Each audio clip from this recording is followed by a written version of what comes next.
أصعب سؤال جاني في مقابلة عمل كمهندس روبوتات كان بسيط لكنه قاتل.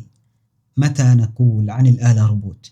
والحقيقة السؤال لطيف فحبيت أشارك إجابته معكم. عشان أبسط المفاهيم التقنية أنا بحطهم في ثلاثة قوالب. القالب الأول الآلات المؤتمتة، هذه الآلات بيكون عندها أمر إذا جاء المدخل المعين يجي خرج معين فقط، زي اللمبة اللي في الشارع اللي تشتغل لما يجي المساء. النوع الثاني وهو النظام الروبوتي، زي الأذرع الروبوتية في المصانع، هذه بتكون قابلة لإعادة البرمجة والتكييف مع بيئات مختلفة وعندها مساحة من المناورة في التصرف. المستوى الثالث وهو النظام المستقل زي السيارات الذكية، إنه أنت بتعطيها أمر تروح من النقطة A إلى النقطة B، فهي بتعد المسار وبتتواجه المفاجآت وبتوصل بسلام. فهذا الفوارق التقنية هي اللي بتصنع الفارق بين أتمتة الآلات.